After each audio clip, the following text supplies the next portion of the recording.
Hi hello, ഇന്ന് ഞാൻ വന്നിട്ടുള്ളത് നല്ല ടേസ്റ്റി ആയിട്ടുള്ള ചിക്കൻ കട്ട്ലറ്റിൻ്റെ റെസിപ്പി വീഡിയോ ആയിട്ടാണ്. നമ്മൾ ഇതിനു മുൻപും സ്നാക്സിൻ്റെ റെസിപ്പി വീഡിയോസ് നമ്മുടെ ചാനലിൽ അപ്ലോഡ് ചെയ്തിട്ടുണ്ട്. വളരെ ഈസി ആയിട്ടാണ് നമ്മൾ ഈ ഒരു ചിക്കൻ കട്ട്ലറ്റ് റെഡിയാക്കി എടുക്കുന്നത്. അപ്പോൾ നമുക്ക് നേരെ റെസിപ്പിയിലേക്ക് പോവാം. ആദ്യം തന്നെ നമുക്ക് കട്ട്ലറ്റിന് വേണ്ട ഇൻഗ്രീഡിയൻസ് ഒക്കെ ഒന്ന് നോക്കാം. 2 സവോള ഒന്ന് കട്ട് ചെയ്ത് വെച്ചിട്ടുണ്ട്. അതേപോലെ തന്നെ പച്ചമുളക് 2-3 പച്ചമുളക് ഒന്ന് കട്ട് ചെയ്ത് വെച്ചിട്ടുണ്ട്. എരിവിന് ആവശ്യമായിട്ടുള്ളത് ഒരു 2-3 വെളുത്തുള്ളി ചതച്ച് വെച്ചിട്ടുണ്ട്. ഒരു 2 ഉരുളക്കിഴങ്ങ് വേവിച്ച് ഉടച്ച് വെച്ചിട്ടുണ്ട്. പിന്നെ ഒരു 150 ഗ്രാം ചിക്കൻ ഉണ്ട്. അത് എല്ലില്ലാത്ത ചിക്കൻ വേവിച്ചിട്ട് മിക്സിയിൽ നിന്ന് ക്രഷ് ചെയ്തെടുത്തതാണ്. പിന്നെ കുറച്ച് മല്ലിയില. ഇനി നമുക്ക് ഇതെല്ലാം കൂടി ഒരു മസാലയാക്കി എടുക്കണം. അതായത് ഒരു ഡോ പോലെ ആക്കി എടുക്കണം. അതിനായിട്ട് ഞാനിവിടെ ഒരു കടായി വെച്ചിട്ടുണ്ട്. ഇനി നമുക്ക് ഓയിൽ ഒഴിച്ചു കൊടുക്കാം. ഓയിൽ ഒന്ന് ചൂടായി വരുമ്പോൾ അതിലേക്ക് സവോള ഒന്ന് ആഡ് ചെയ്യുന്നുണ്ട്. ഇനി നന്നായിട്ടൊന്ന് വഴറ്റിയെടുക്കാം. ഈ സമയത്ത് തന്നെ വെളുത്തുള്ളി കൂടെ ആഡ് ചെയ്യുന്നുണ്ട്. ഇനി ഇതിലേക്ക് നമ്മൾ നേരത്തെ കട്ട് ചെയ്ത് വെച്ചിട്ടുള്ള പച്ചമുളകും കൂടി ഒന്ന് ആഡ് ചെയ്ത് കൊടുക്കാം. നന്നായിട്ടൊന്ന് വഴറ്റിയതിന് ശേഷം കുറച്ച് മുളക് പൊടി ഒന്ന് ആഡ് ചെയ്യുന്നുണ്ട്. മുളക് പൊടി ആവശ്യത്തിനുള്ളത് ആഡ് ചെയ്താൽ മതി. അധികം എരിവായി കഴിഞ്ഞാൽ കഴിക്കാനൊരു ബുദ്ധിമുട്ടായിട്ട് തോന്നും. മുളക് പൊടിയും മഞ്ഞൾപ്പൊടിയും ആഡ് ചെയ്തിട്ടുണ്ട്. ഇനി കുറച്ച് ചിക്കൻ മസാലയും കൂടെ ഒന്ന് ആഡ് ചെയ്യുന്നുണ്ട്. ചിക്കൻ മസാലേൻ്റെ ആ ഒരു ടേസ്റ്റ് വരുമ്പോൾ കട്ട്ലറ്റിന് നല്ല ടേസ്റ്റ് ഉണ്ടാവും. ഇത്തിരി ഒരു 1/4 ടീസ്പൂൺ മാത്രമേ കുരുമുളക് പൊടിയൊക്കെ ഇട്ട് കൊടുക്കുന്നുള്ളൂ. ഇനി നമ്മുടെ ചിക്കൻ ചേർത്ത് കൊടുത്തിട്ട് നന്നായിട്ടൊന്ന് ഇളക്കിയെടുക്കുന്നുണ്ട്. ചിക്കൻ മസാലയുടെ ടേസ്റ്റ് കുറച്ച് മുന്നിൽ നിന്ന് കഴിഞ്ഞാൽ കുഴപ്പമില്ല. ഇനി നമുക്ക് നന്നായിട്ടൊന്ന് വഴറ്റിയെടുക്കാം. ഇത് നന്നായിട്ട് വഴണ്ട് വരുമ്പോൾ ഇതിലേക്ക് നമ്മുടെ വേവിച്ച് വെച്ചിട്ടുള്ള ഉരുളക്കിഴങ്ങൊന്ന് ചേർത്ത് കൊടുക്കാം. ഉരുളക്കിഴങ്ങ് കുക്കറിൽ വേവിച്ചിട്ട് നന്നായിട്ട് ഉടച്ചെടുത്തതാണ്. പിന്നെ ഒരു പ്രധാനപ്പെട്ട കാര്യം, ചിക്കൻ വേവിക്കുമ്പോഴും അതേപോലെ തന്നെ ഉരുളക്കിഴങ്ങ് വേവിക്കുമ്പോഴും നമ്മൾ ഉപ്പ് ചേർത്തിട്ടുണ്ട്. അപ്പോൾ ഇതിനാവശ്യമായിട്ടുള്ള ചെറിയ അളവിലുള്ള ഉപ്പ് മാത്രമേ ഇനി ആഡ് ചെയ്യേണ്ടതുള്ളൂ. അപ്പോൾ നമ്മൾ ആദ്യം തന്നെ സവോള നന്നായിട്ട് വഴണ്ട് വരാൻ വേണ്ടിയിട്ട് ഉപ്പ് ചേർത്തിട്ടുണ്ടായിരുന്നു. അപ്പോൾ ആ ഒരു ഉപ്പ് മാത്രമേ ഇതിന് ആവശ്യമായിട്ടുള്ളൂ. അപ്പോൾ നമ്മൾ ലാസ്റ്റിലേക്ക് കുറച്ച് മല്ലിയിലയും കൂടി ഇട്ടിട്ട് നന്നായിട്ടൊന്ന് ഉടച്ചെടുക്കുന്നുണ്ട്. ഈ മസാല എല്ലാം കൂടെ നമുക്കിനി ഇതൊരു ഡോ പോലെ കുഴച്ച് പരത്തിയെടുക്കണം. അപ്പോൾ നന്നായിട്ട് ചൂടാറിയതിന് ശേഷം കുഴച്ചിട്ട് ഉരുട്ടി ഒന്ന് പരത്തിയെടുക്കുന്നുണ്ട്. നമ്മുടെ കട്ട്ലേറ്റിൻ്റെ ആ ഒരു ഷേപ്പ് ഉണ്ടല്ലോ, ആ ഒരു ഷേപ്പിലേക്ക് മാറ്റിയിട്ട് എടുക്കുന്നുണ്ട്.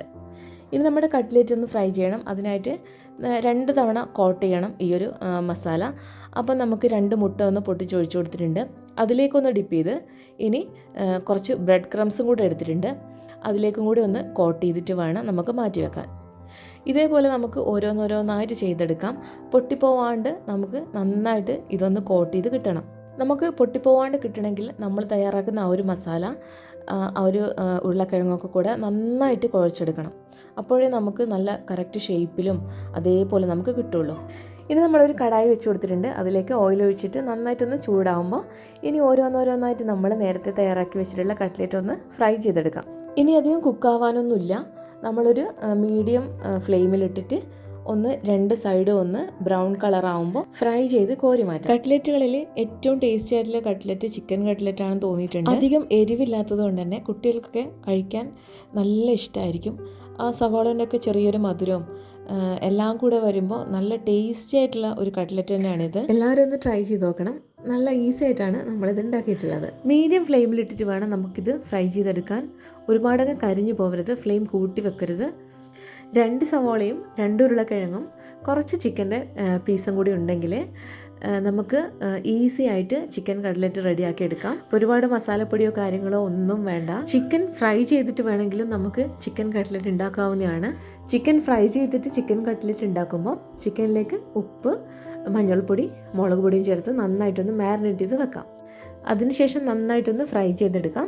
ഫ്രൈ ചെയ്തെടുത്തതിന് ശേഷം ഒന്ന് പൊടിച്ചെടുത്തിട്ട് ഇതേപോലെ നമ്മൾ മസാലയാക്കിയിട്ട് ഡോ ആക്കി എടുത്താൽ മതി. ഫ്രൈ ചെയ്തിട്ട് ചെയ്യുന്നതും നല്ല ടേസ്റ്റിയാണ്. ഈ ഒരു കുറഞ്ഞ ക്വാണ്ടിറ്റി തന്നെ നമ്മൾ സാധനം എടുത്തപ്പോൾ തന്നെ നമുക്കൊരു 9-10 കട്ട്ലറ്റ് കിട്ടിയിട്ടുണ്ട്.